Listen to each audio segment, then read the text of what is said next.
Hello, and welcome to another episode of Healthy Perspectives. My name is Vernon Solomon. In this era of modern genetic research, we know that each of us have inherited from our parents pairs of chromosomes containing DNA, making up specific segments known as genes, which control the metabolism and functions of each living cell in our bodies.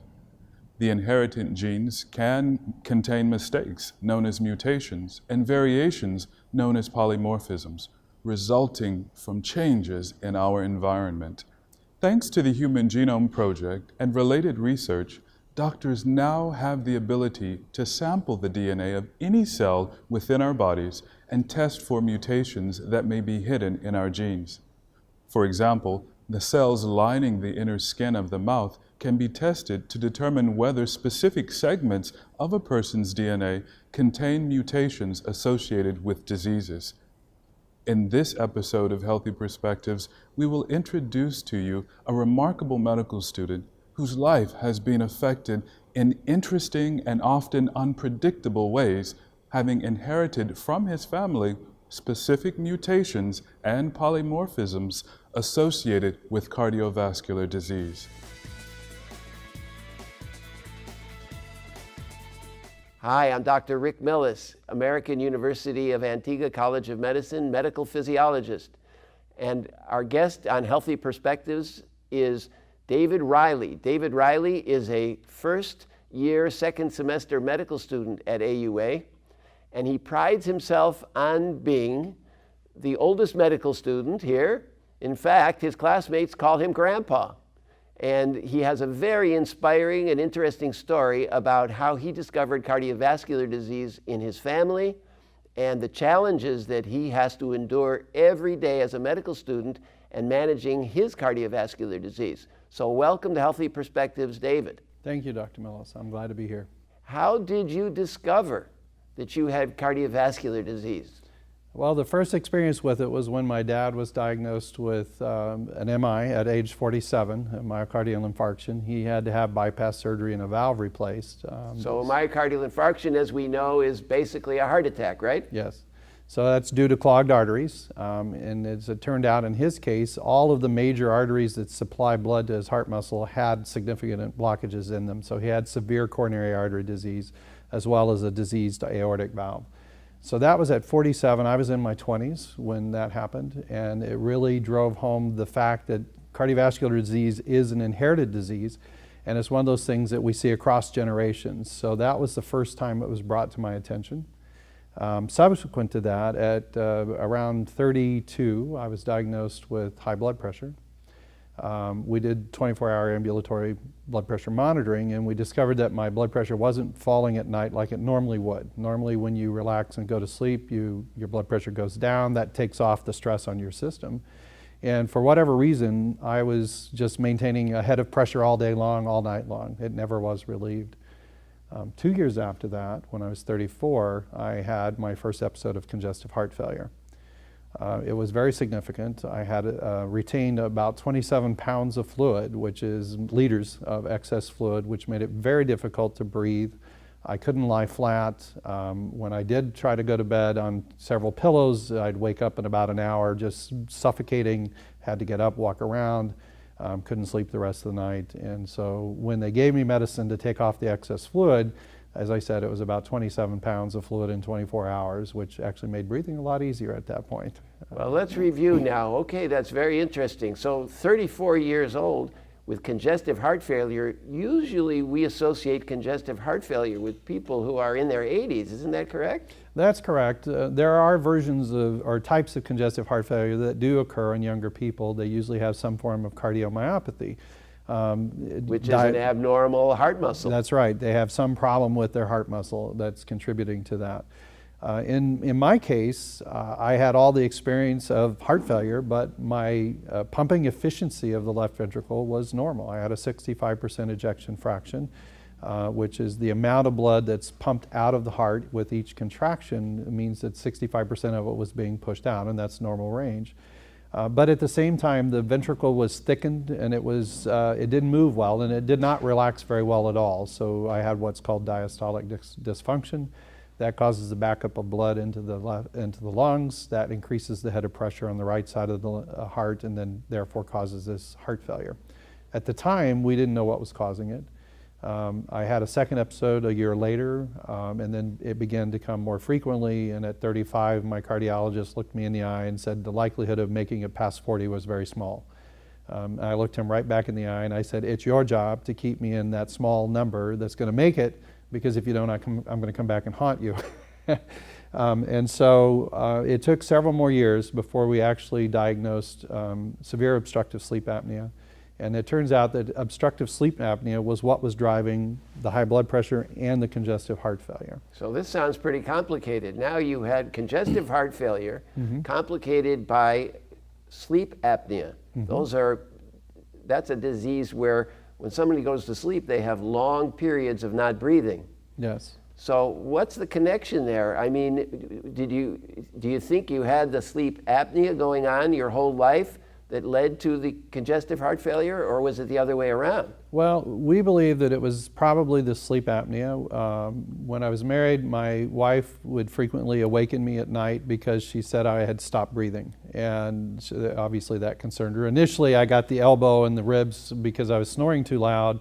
Then, after she got used to that, I would get the elbow and the ribs when there were long periods of silence. So is that why she's your ex-wife? Well, I'm not sure about that, but at any rate, we now call that a clinical sign. It's the elbow sign from the wife or bed partner, and it's something that primary care providers need to pay attention to. So if the patient comes in and says, my wife is always gouging me with her elbow when we're asleep and telling me I'm not breathing properly, you need to take note, because it is a significant cause of morbidity in young people. So in my case, I was in my 30s. I had untreatables. Basically, the hypertension wasn't responding to any of the drugs that we were using at the time. Then I developed a congestive heart failure, which was getting progressively worse. And it didn't stabilize until we started treating the sleep apnea with CPAP. So the good news is that we could do something about it. I was put on nasal CPAP with a constant pressure of 12 centimeters of water, which allowed me to breathe normally at night. And let's explain what the CPAP is now. The CPAP is something that keeps your airways open, because when you had the sleep apnea, I imagine you had a lot of fat in your neck. Is that true? That's true. Although when I was first diagnosed, I was much smaller even than I am now. So it was a little bit paradoxical. Most doctors look for somebody who's really obese, morbidly obese, and that closes off the airway when you go to sleep, right. Which is why you were snoring, right? Yes. And then you would stop breathing. Yes. And then you would have long periods where you weren't getting enough oxygen into your blood. That's right. And you think that could adversely affect the heart muscle? Absolutely. Oxygen or decreased oxygen levels in the lung are the most potent constrictor of the vascular bed in the lungs themselves. So this increases the pulmonary pressures.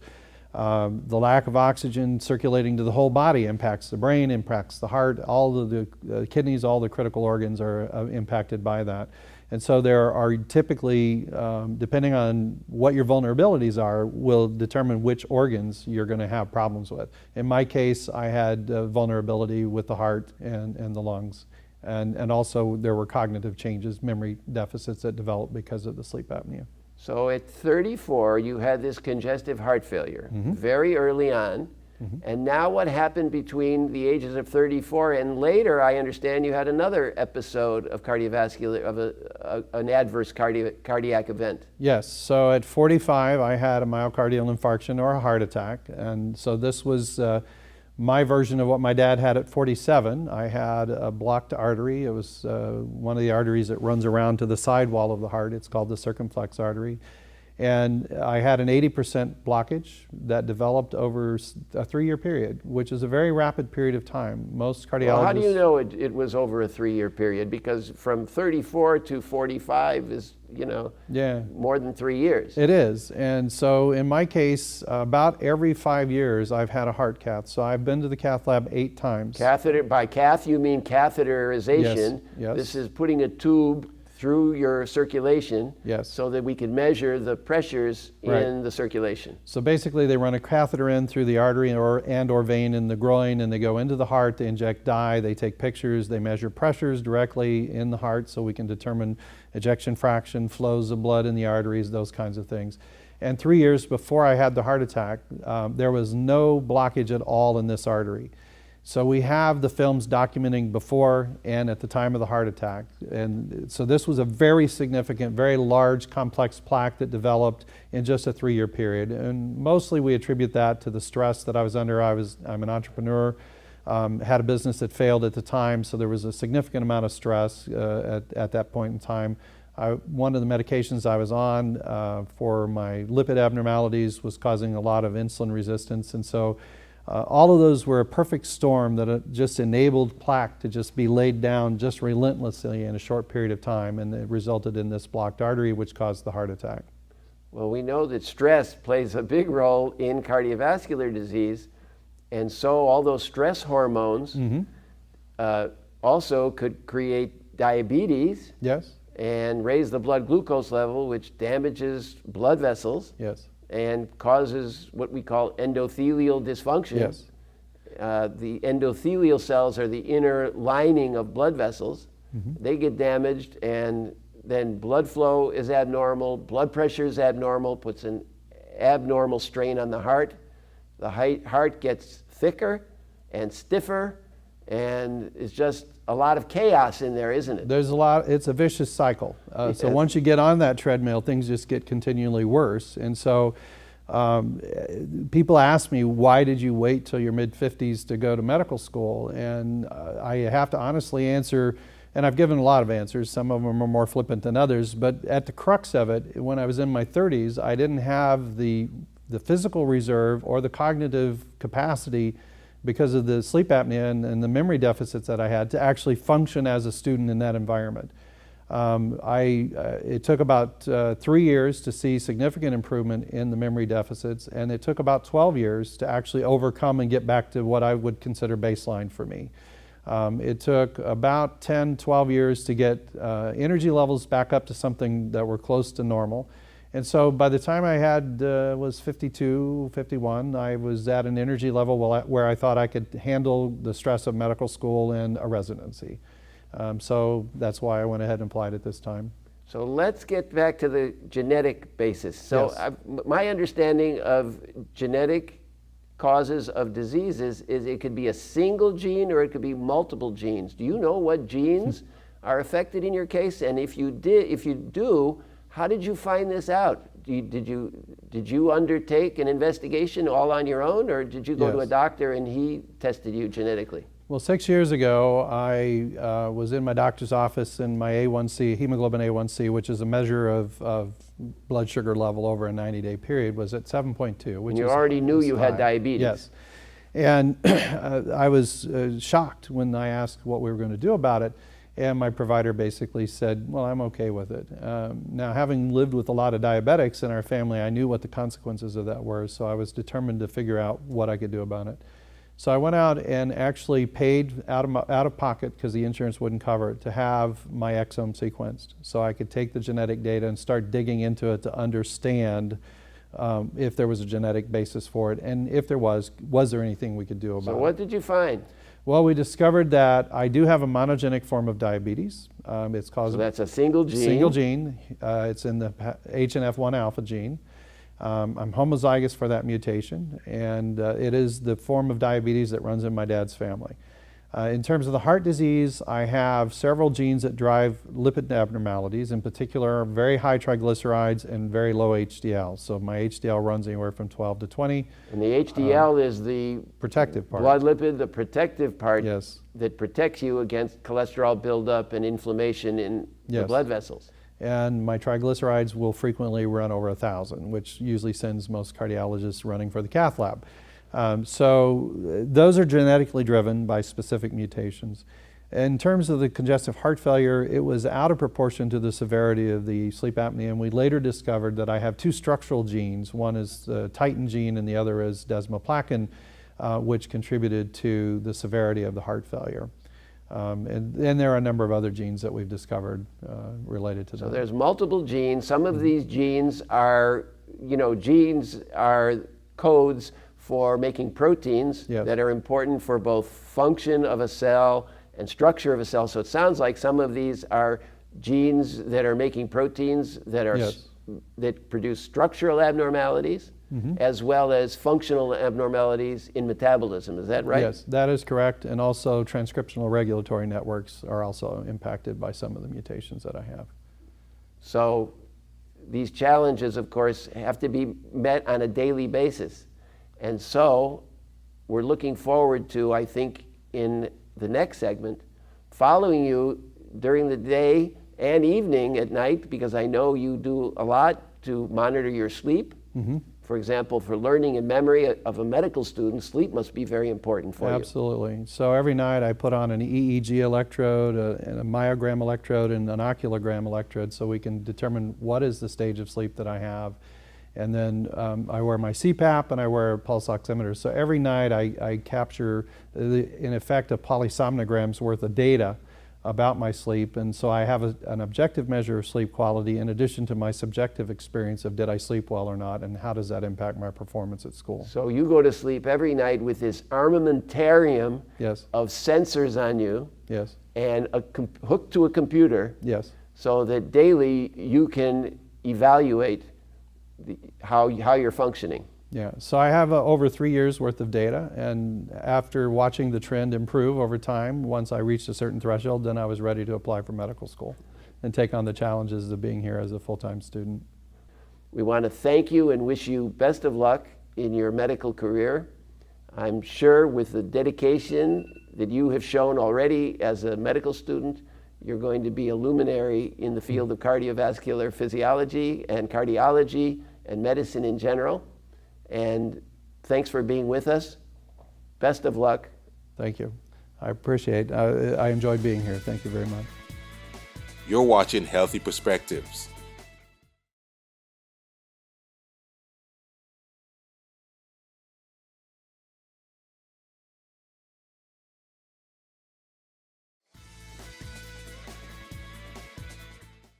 In this segment, we'll take you behind the scenes to get a closer look at what life is really like for David when he's not focusing on becoming a medical doctor. I'm up usually between 4:45 and 5:15. I usually have the alarm set for 5:15. So I get up, go through my usual morning routine of showering, and I prepare breakfast. Instead of drinking coffee, I drink cocoa. So I use 100% dark cocoa, and I use almond milk for that, and it's unsweetened. So I don't add any sugar to that. And that's my black coffee in the morning, is a cup of really rich, deep, rich, dark 100% cocoa. And then I'm off to catch the bus at 7:10 to school. And so once I get to school, I get settled in for our first lecture, which is usually either at 8 or 9. And then we have lectures all morning long. Every day I try to walk the distance from here to First Choice and back. And so some days that means actually walking to First Choice and back.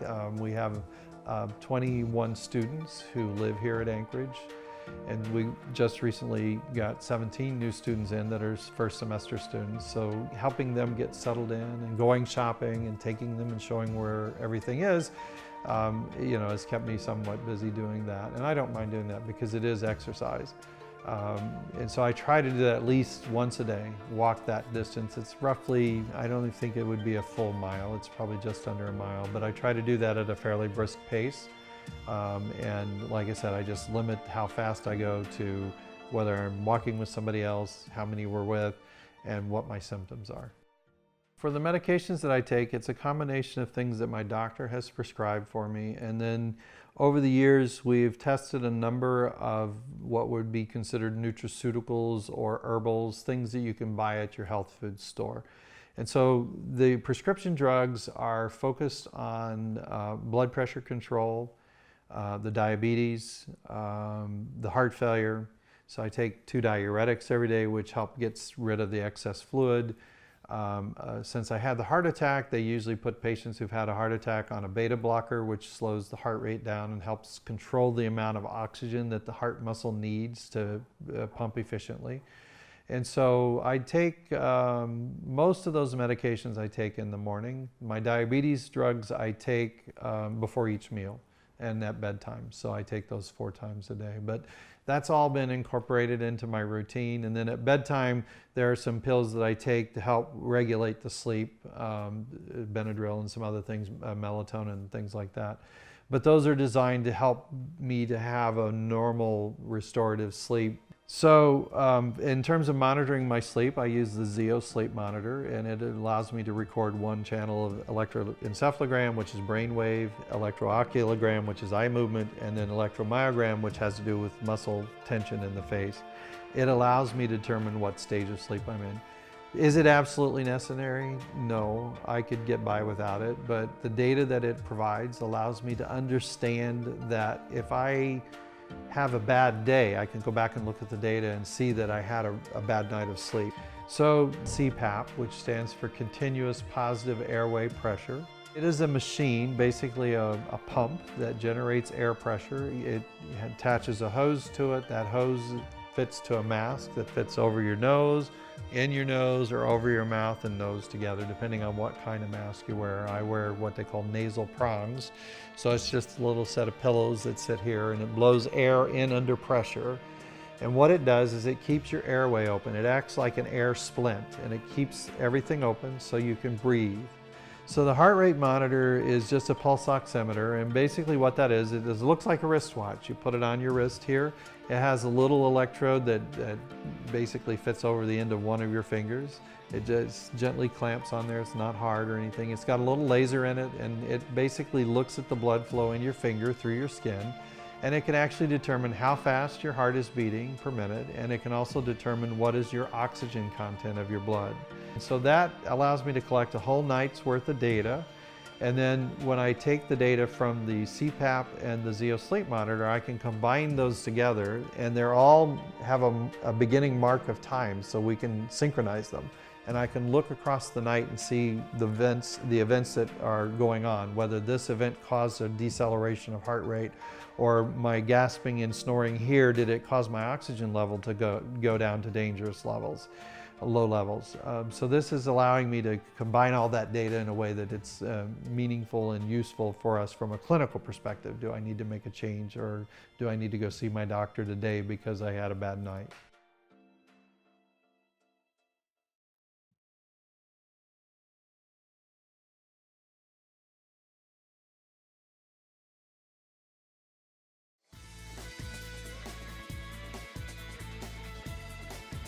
Although we can't control what we inherit from our parents, we can take practical steps toward preventing heart disease. Pay attention to your family history. Ask questions about those family members that passed away. What was the cause of death? Did they have hypertension? Did they die of cardiovascular disease? The advantage of knowing your family history and whether you have copies of genes that can be risk factors for cardiovascular disease is early detection that would aid in the development of prevention practices. Maintain a healthy diet as well. Participate in moderate exercise to maintain a healthy weight. Know your blood pressure and what a normal blood pressure is through regular checkups during your doctor's visits. For more information related to cardiovascular disease and heart health, visit www.heart.org. We can't choose our parents, but thanks to advances in modern medicine, we are in a much better position to detect diseases that may have been passed down from one generation to the next. Take care of yourselves. We thank you for spending some time with us and for allowing us to share healthy perspectives with you. Be well, Antigua and Barbuda, and may your perspective always be a healthy one.